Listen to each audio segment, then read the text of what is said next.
Honored guests, welcome. Now, I do apologize. The circle was going to meet in the glade, simply to let you avoid being inside the house walls.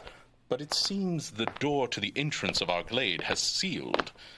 Imrys has been working tirelessly to open it, but something is keeping it shut. So, for a little extra quiet, the circle will be meeting in the library. The quiet will do us well, as there seems to be a... You will follow the plan. A disturbance that has been quite vocal the past few days. We at the House of Branching Paths... Your house. At our house, we take pride in making sure every one of our guests is welcome and safe. As long as you stay in the presence of the circle, you will be protected. I think I, too, will stay with you here. As will I. Honored guests, we are so sorry. I hope your journey about the corridors was uneventful, Neva. There was nothing to see, but entirely too much to hear, I'm afraid. Oh, not to worry, my dears. The house is only a bit more vocal these days for some. Easy for you to say. The constant conversation is keeping me awake all hours of the day. Rest is one of the most important things. This resident is trying to wear us down. You hear words? All I hear is constant clatter. A clatter? I think the furniture disappearing is being rearranged somewhere. I can hear that much. Yeah, I've got that, and the words where I am. All the stuff about plans, and sticking to them. Perhaps this creature is rethinking their motives. No, it sounds like they're saying it to something. Let's not frighten our guests. No, you are safe here with us. You just have to deal with the earworms all hours of the day. The noise can be a bit maddening. Ah, the flames are again very apropos. They started to dance with your words, dear traveler. My friends, I do believe I see the crackle of a story on those flames. The fire burns bright, with stories ever knowing. A story of true madness. Madness is subjective.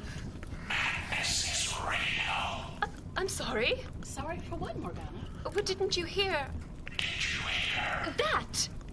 Are you all right, Lady Morgana? Yes. I suppose it's only the sounds of the story. Right. Well, it is a short story.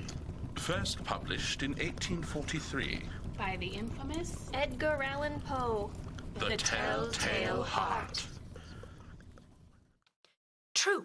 Nervous. Very, very dreadfully nervous I had been and am. But why will you say that I am mad? You are mad. The disease had sharpened my senses, not destroyed them. And above all, my sense of hearing was acute. What did you hear? I heard all things in heaven and on earth. I heard many things in hell. Hell. How, then, am I mad? Hearken and observe how healthily How calmly we can tell you the whole story. It is impossible to say how first the idea entered my brain, but once conceived, it haunted me day and night.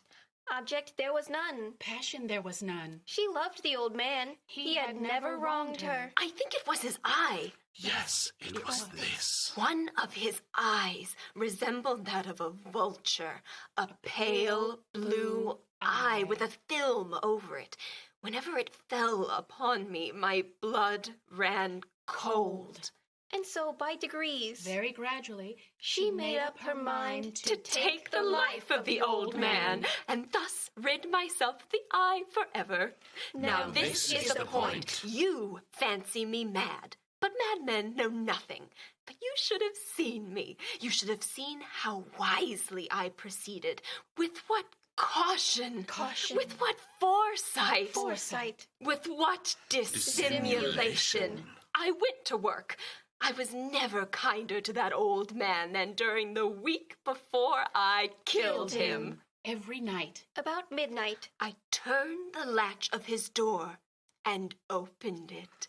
Oh, so gently. And then, when I had made an opening sufficient enough for my head, I put in a dark lantern, all closed, so that no light shone out, and then I thrust my head in.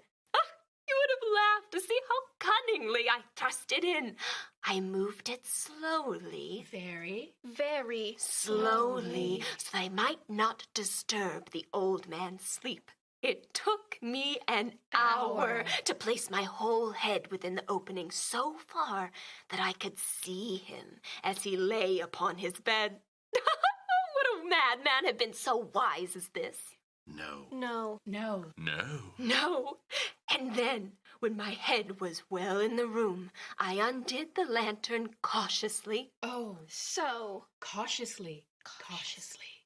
for the hinges creaked.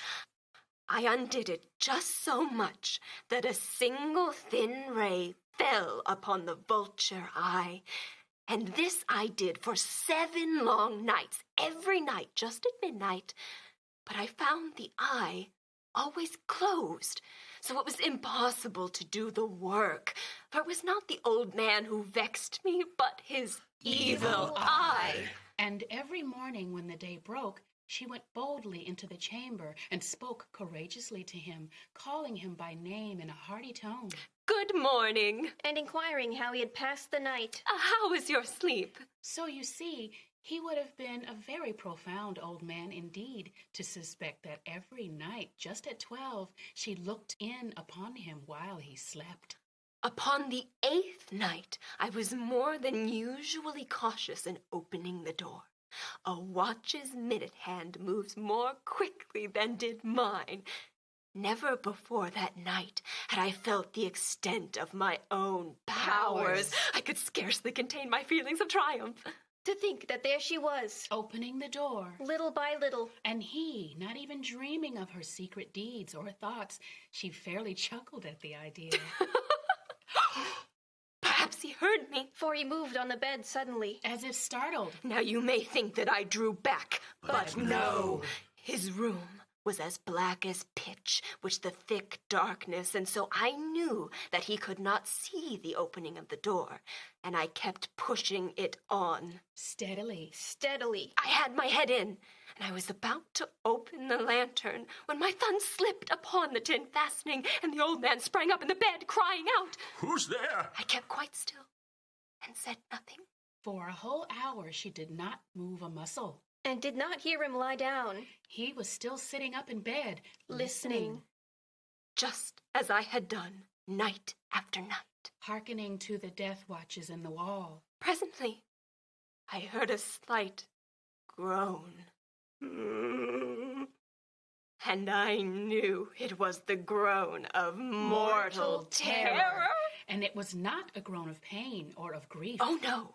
It was the low, stifled sound that arises from the bottom of the soul when overcharged with awe. I know the sound well. Many a night, Just at midnight, when all the world slept. It has welled up from my very own chest, deepening with its dreadful echo the terrors that distracted me.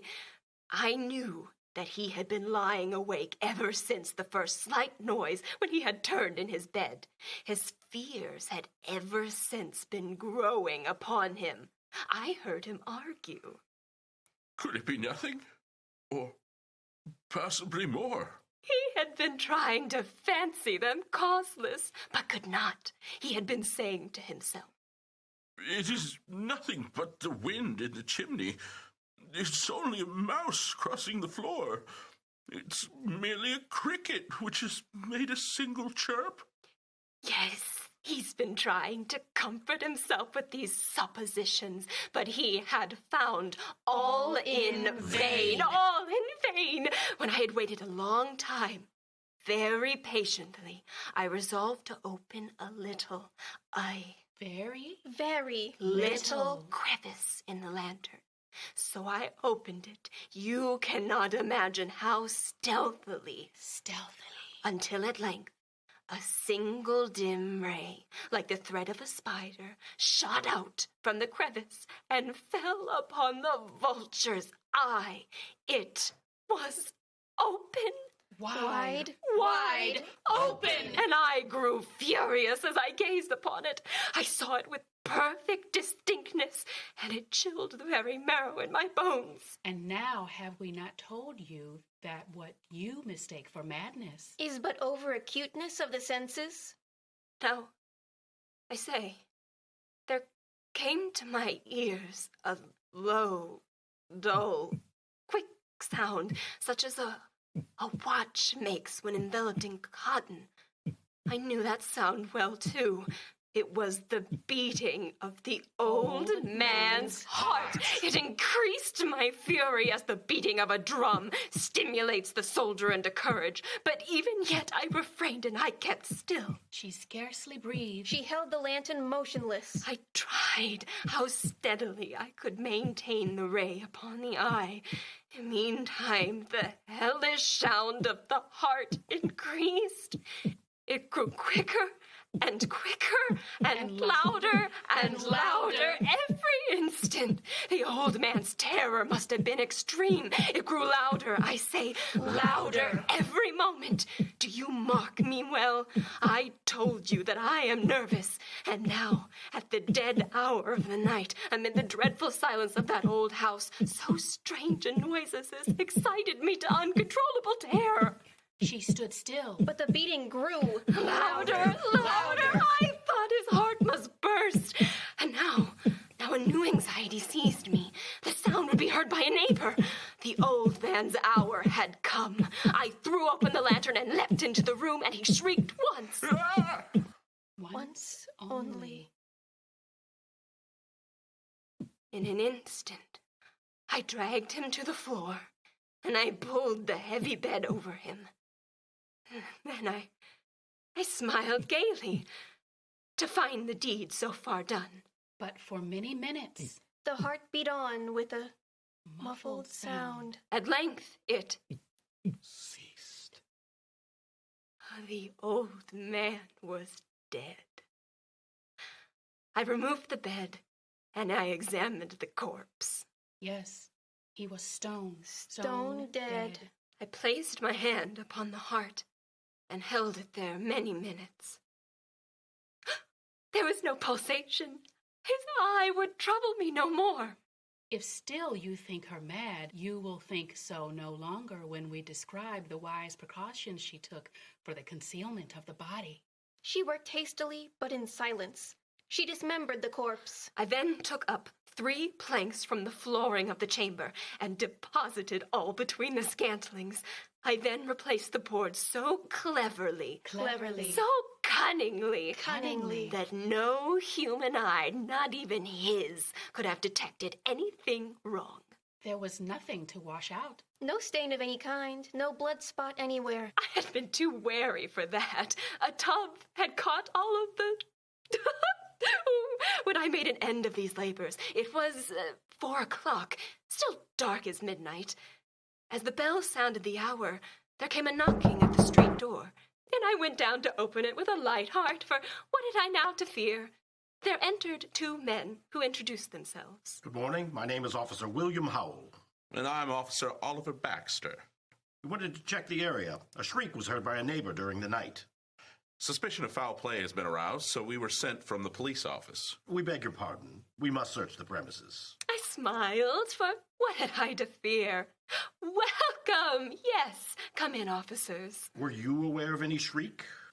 The shriek was my own in a dream. And where's the owner of the house? Oh, he is absent. In the country. Please, follow me.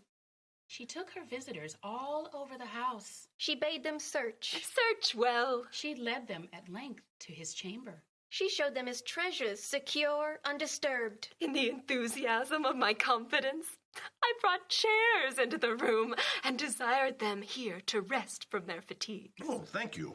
Yes, it's very good to sit. While I myself In the wild audacity of her perfect triumph. placed my own seat upon the very spot beneath which reposed the corpse of the victim. The officers were satisfied. My manner had convinced them. I was singularly at ease. They sat and while I answered cheerily, they chatted of familiar things. But ere long, she felt herself getting pale. And she wished them gone. My head ached, and I fancied a ringing in my ears, but still they sat and chatted. The ringing became more distinct. And it continued and became more distinct. Until, at length, I found the noise was not within my ears. She now grew very pale. And talked more frequently and with a heightened voice. Isn't it lovely weather today? Yes, very much. Yet the sound Increased. And what could I do? It was a low, dull, quick sound, much the sound as a watch makes when enveloped in cotton. And yet the officers heard it not. The noise steadily increased. Why would they not be gone? I paced the floor to and fro with heavy strides, as if excited to fury by the observations of the men. But the noise steadily increased. Oh, God, what could I do? she foamed. She raved. She swore. I swung the chair upon which I had been sitting. I grated it upon the boards, but the noise arose above all and continually increased. It grew louder, louder, louder, and still the men chatted pleasantly and smiled. Was it possible they heard not? No, No, they heard. they suspected. They knew. They were making a mockery of my horror. But anything was better than this agony. Anything was more tolerable than this derision. I felt that I must scream or die, and now again. Hark! Louder. Louder! Louder! Louder! Villains! Dissemble no more. I admit the deed. Tear up the planks. Here, here. It is the beating of his hideous heart.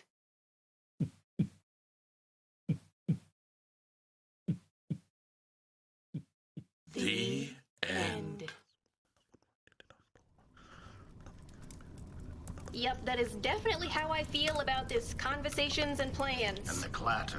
I believe we have all heard something. Has everyone experienced it? I have. I have. And I have as well. It spoke to me earlier. None of you could hear. It was only taunting.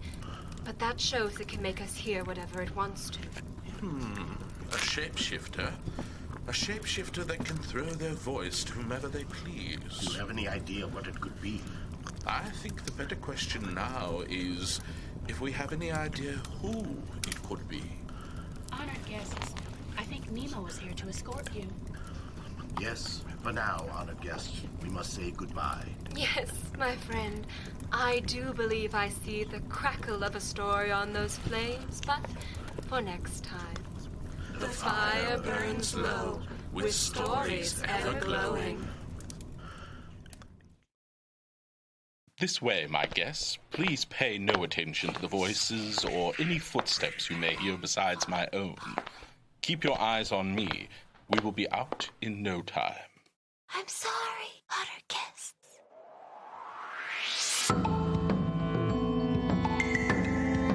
You have been listening to The House of Branching Paths, a theatrical podcast experience brought to you by Round Two It Productions, created by Mark Kilmer and Carol Ann Miller, with featured artists Kimmy Kidd, Bill Blanky, and Caitlin Sowers, with music by Elegy. For even more content, join us on our Patreon, or for more stories like these, be sure to visit your local library. Thank you for joining us, honored guests, and remember, the fire may burn low, but the stories are ever glowing.